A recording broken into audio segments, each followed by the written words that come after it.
So it looks like we have lost the original footage for this intro, so we're just going to do voiceover. In this video, will be installing the dropper seat post and the drivetrain, and we'll be finishing up this build. I have already routed the cable and inserted the seat post to test fit how far it is going to drop down and assess the length of the cable. All right, now we take the seat post out again, push the cable back up through. And this time we're going to go ahead and apply the grease to the seat post and run the cable through. Now with this seat post I'm using the Part Tool PPL grease, the green grease. With something like this you don't want to use something like carbon paste, even though the frame is made out of carbon fiber. If you're putting an aluminum seat post in there, you don't need the extra grip, and I've seen them seize inside the frames and they have to get an entire new frame just because they used carbon grip. So the reason we use grease and not carbon paste or assembly compound is because we do want to use the grease to form a barrier so that the carbon doesn't chemically bond with the aluminum. But if we use the carbon grip, it applies too much grip to that and it ends up getting seized over time, and that's really bad news. Alright, so now it's time to install the seat post cable. This particular system, the ball end of the cable fits right into this little carrier, and we just run that straight through the housing. And then that little cable end fits right inside this hook, and the remainder seats right in there, and all we have to do is just push it down. Alright, first we're going to install a cable ferrule. Install it all the way onto the end of that. Then we're going to run the cable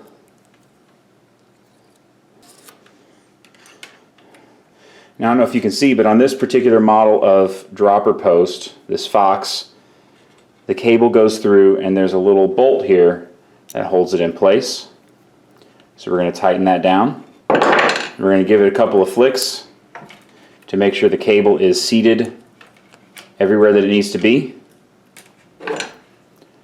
Unscrew it, give it another pull, and then tighten it back up. Now we need to clip the excess cable. After we clip the excess cable, we put the cable end on, clamp it down, and then we install it on the bike.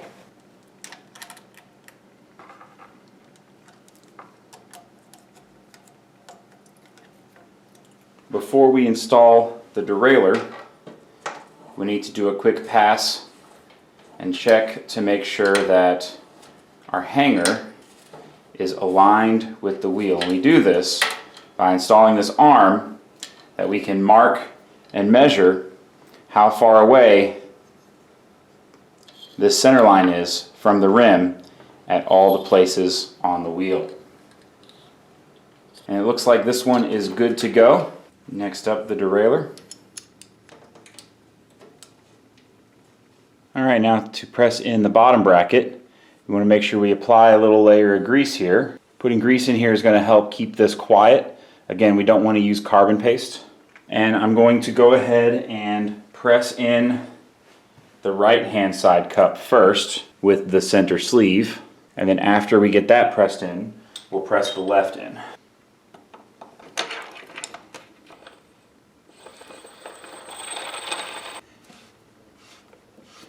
I'm pressing them in separately to ensure that we get it in there straight.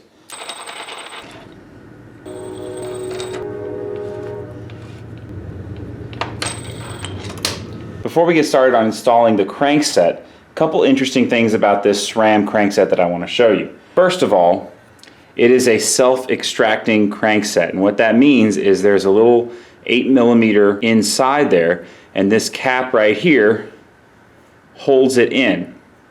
And whenever we tighten it on to that 54 Newton meters, it presses this spider onto the end of the spindle.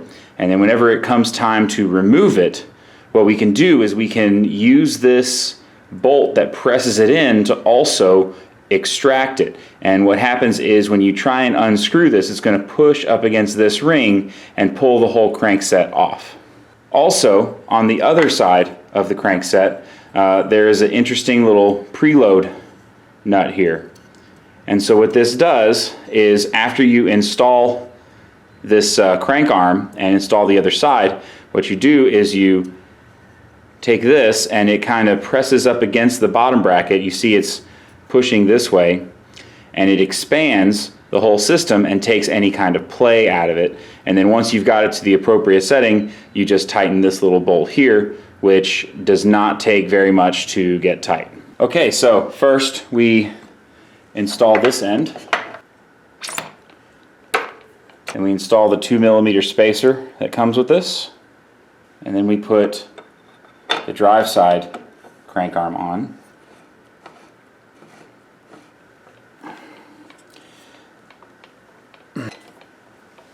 Okay, next up it's time to install the chain. One thing that I like to do before installing is take the derailleur and lock it in the open position.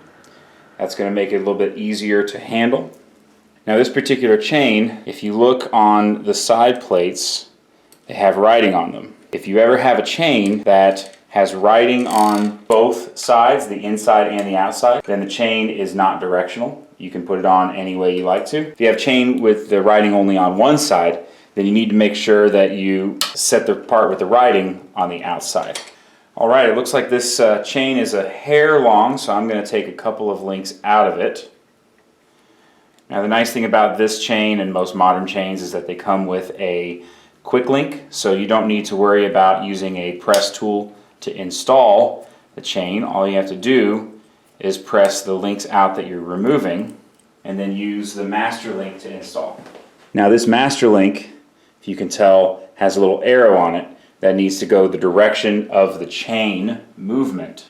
Alright, now there's a fun little trick to installing these power links. First, you have to lock them in place however far you can get them just by hand. And then you release this and you just hold onto the wheel with one hand and pull really hard on the cranks with the other, and it should lock into place.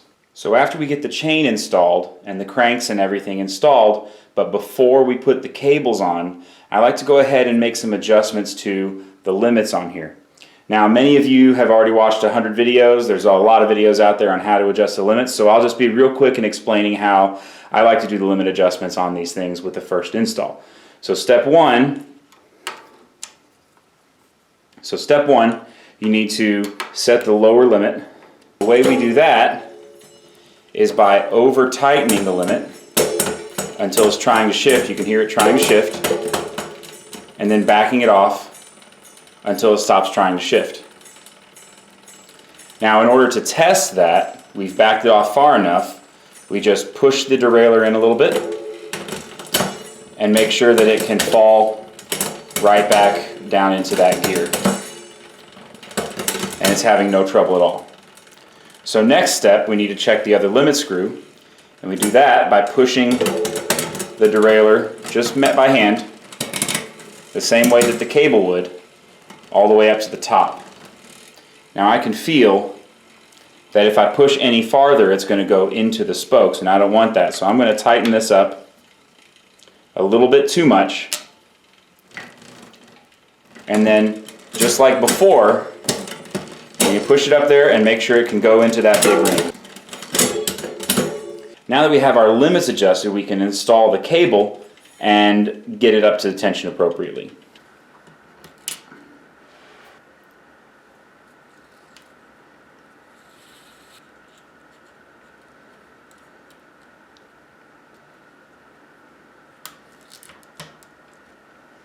One helpful tip I have here is after you've already adjusted your limit screws and it's time to put the cable in, all you really need to do is just pull the cable tight by hand.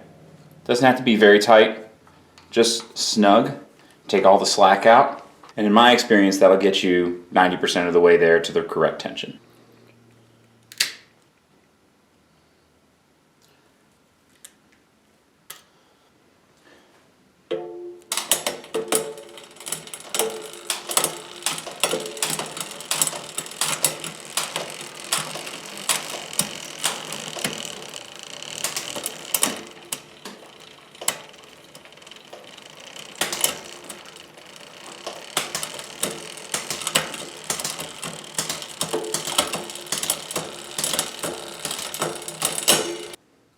Okay, so now that we've got most of the bike put together, it's time to do some finishing touches.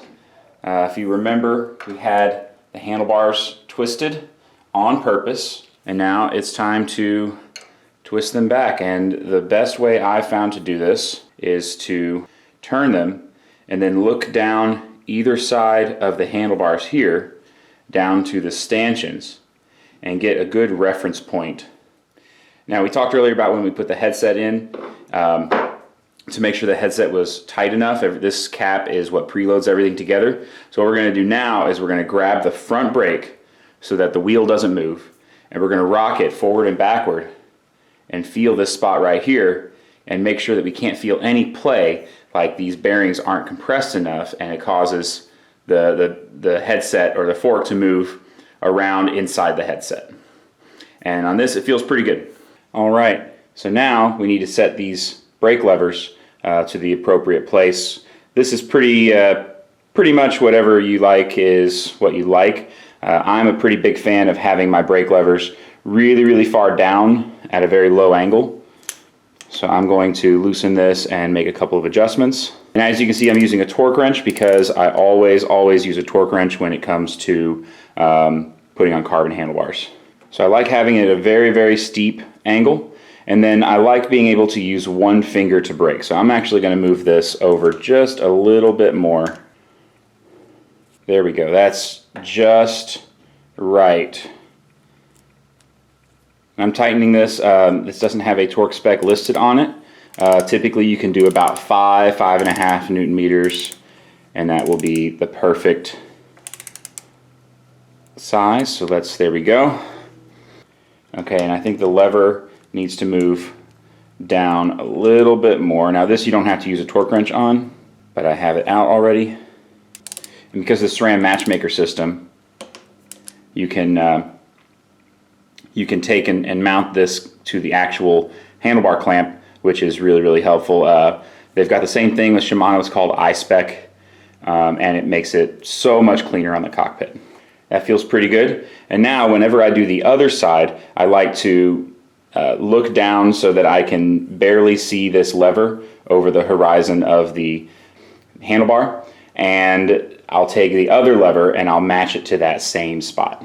All right, now the bike's done, all that's left to do is go take it for a ride. Thank you so much for building this bike with me, and I hope you like the videos. If you like them, please like, and if you want to see more videos like this, please subscribe. If you have any thing that you'd like to see, please drop it in the comments. And if you like any things that you didn't like about the videos, please drop it in the comments also.